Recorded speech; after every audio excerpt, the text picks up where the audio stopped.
Guys आइए हम आज आपको इस वीडियो में पढ़ाते हैं क्लास 12th का subject maths chapter integration exercise 7.5 का क्वेश्चन नंबर। इस क्वेश्चन में हमें दिया हुआ है एक परिमेय फलन 2x अपॉन के x square plus 3x plus 2, इसका समाकलन करना है। तो यहाँ पर पहले से हम इजी बनाते हैं 2x, इसका फैक्टर करेंगे तो ये होगा x square plus 2x plus 1x plus 2d। आप कक्षा 6, 7, 8 में गुणनखंड करें इसका गुणनखंड करेंगे। गुणा करने पर 2 आना चाहिए, जोड़ने घटाने पर 3, तो 2 1 कम 2, 2 में 1 जोड़ेंगे 3, तो इसे ऐसे लिख सकते हैं। अब इसका गुणनखंड करने पर ये हमारा आया 2x अपॉन के। यहाँ से देखा जाए तो x कॉमन करेंगे तो x प्लस 2 होगा, इन दोनों में से प्लस 1 कॉमन मिलेगा, तो 1 कॉमन करेंगे तो यहाँ पर x प्लस 2 dx से और इजी करते हैं 2x अपॉन, यहाँ से कॉमन कर लेंगे तो x प्लस 1 और x प्लस 2 ये बनेगा। यहाँ पर देखा जाए कॉमन करेंगे x प्लस 2 तो गुणा में हम आगे पीछे करके लिख सकते हैं। जैसे कि हम जानते हैं कि 2 का गुणा 3 में करेंगे तब भी 2 के 6 आएगा, 3 का गुणा 2 में करेंगे तो 3 2 में 6, इसलिए हम गुणा के रूप में किसी भी नंबर को आगे पीछे लिख सकते हैं।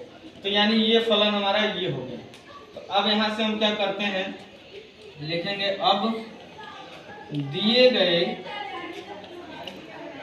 परिमेय फलन को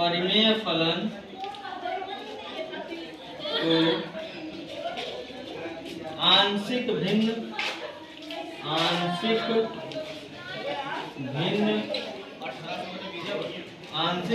के रूप में लिखने पर, जब इसे हम आंशिक भिन्न के रूप में लिखेंगे तो यहाँ हो जाएगा 2x अपॉन के x प्लस 1 x प्लस 2 बराबर लिख सकते हैं एक बार a बटे को x प्लस 1 और यहाँ लिखेंगे प्लस b अपॉन के x plus 2, equation number first. अब आप देखेंगे तो इसके बाद हम लिखते हैं यहाँ पर, तो यहाँ से हो जाएगा हमारा 2x अपॉन के लाइन करके लिख सकते हैं x प्लस 1 और x प्लस 2 ये होगा यहाँ पर। और यहाँ से इसे सॉल्व किया जाए तो ये हो जाएगा इक्वल टू में a, इसका गुणा इधर कर देंगे तो ये हो जाएगा x प्लस 2 प्लस, इसका गुणा इधर कर देंगे तो यहाँ हो जाएगा b और ब्रैकेट में x प्लस 1 और टोटल अपॉन जानते हैं इसका गुणा इसमें कर देते हैं तो इनका आपस में गुणा करेंगे तो ये हो जाएगा x प्लस 1 और x प्लस 2, ये दोनों एक दूसरे से कट जाएगा तो यहाँ आएगा 2x बराबर a ब्रैकेट में x प्लस 2 और प्लस b ब्रैकेट में x प्लस 1। तो इसमें क्या करते हैं, इसमें इस समीकरण में हम क्या करते हैं x बराबर यहाँ से रख लेते हैं -1।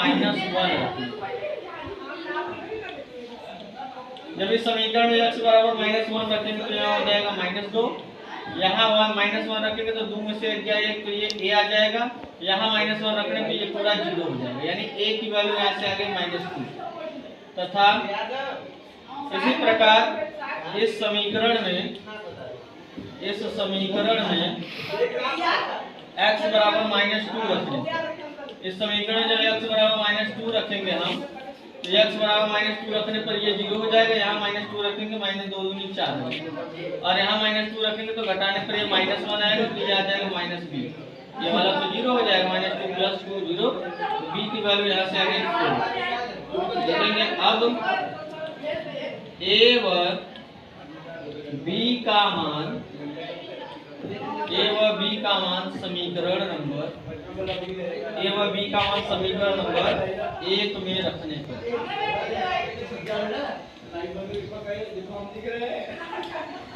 a व b का मान समीकरण 1 में रखने पर, तब यहाँ से हमारा हो जाएगा a और b का मान इसमें रख लेंगे तो ये समीकरण में रखेंगे तो यहाँ हो जाएगा 2x अपॉन के x प्लस 1 और x प्लस 2 बराबर के हो जाएगा a अपॉन के, a की वैल्यू यहाँ से हम निकालें तो a की वैल्यू आया है हमारा -2, तो -2 अपॉन के x प्लस 1 और यहाँ b की वैल्यू 4, तो 4 अपॉन के x प्लस 2 ये हो जाएगा। अब दोनों पक्षों का समाकलन करने पर, अब दोनों पक्षों का समाकलन करने पर, दोनों पक्षों का हम समाकलन करेंगे। दोनों पक्षों का समाकलन करने पर यहाँ हो जाएगा इंटीग्रेशन ऑफ 2x अपॉन के x प्लस 1 x प्लस 2, यही हमारा क्वेश्चन था। यहाँ हो जाएगा इंटीग्रेशन ऑफ -2 अपॉन के x प्लस 1 dx प्लस के 4 अपॉन के x प्लस 2 dx, ये हो जाएगा।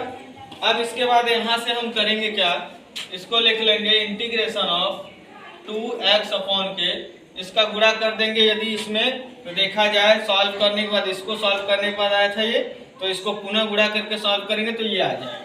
तो ये प्रश्न जो था वो लिख सकते हैं x square plus 3x plus 2 dx, ये क्वेश्चन था हमारा। और उधर समाकलन करेंगे तो -2 कांस्टेंट बाहर हो जाएगा, 1 अपॉन के x plus 1 dx plus 4 constant बाहर हो जाएगा, बचेगा यहाँ 1 अपॉन x प्लस 2 dx। तो इसे सॉल्व करेंगे तो लिखेंगे अतः यहाँ हो जाएगा हमारा क्या, इंटीग्रेशन ऑफ 2x अपॉन के x square plus 3x plus 2 dx। हम प्लस वाली वैल्यू को पहले लिख सकते हैं तो 4, यहाँ से इसका अवकलन करेंगे तो x का 1 इसका 0, तो 1 में 0 को जोड़ेंगे 1 आएगा। इसका अवकलन करने पर यानी ये ऊपर वाला आ जा रहा है, तो हर का अवकलन अंश होता है तो इसे लिखा जाता है log ऑफ हर। तो हर का मान यहाँ पर क्या है x प्लस 2, यहाँ माइनस है तो -2, इसका भी ऐसे x का 1 हो जाएगा, इसका 0, तो इसका अवकलन ये है तो log ऑफ हर यहाँ पर भी लिख सकते हैं। तो log ऑफ हर मतलब x प्लस 1 और लास्ट में प्लस कांस्टेंट, यही इस क्वेश्चन का आंसर है। तो इस तरीके से इस क्वेश्चन को लगाएंगे। देख लीजिए क्वेश्चन बहुत ही आसान है, बहुत आसान नहीं कर सकते ना बहुत कठिन भी कर सकते, मॉडरेट लेवल में हम मान सकते हैं इसे। बस आपको ये प्रोसेस आपको समझ में आनी चाहिए कि किस प्रकार से प्रोसेस लगाकर इसे इजी बना रहे हैं। आंशिक भिन्न के रूप में आपको लिखने आ जाएगा और उसे सॉल्व करने आ जाएगा, तो उसके बाद बाकी पीछे के रूल लगे हुए समाकलन के, तो आपको समाकलन का फार्मूला याद होना चाहिए। बस इतनी चीज़ें याद रहेंगी तो आप इस क्वेश्चन को अच्छी तरीके से लगा लीजिए। क्वेश्चन को नोट कर लीजिए और इसे आप घर पर अपने से खुद से 1-2 बार फिर से लगाइए तो आपको आ जाएगा। फिर भी आपको कोई कन्फ्यूजन रह जाता है तो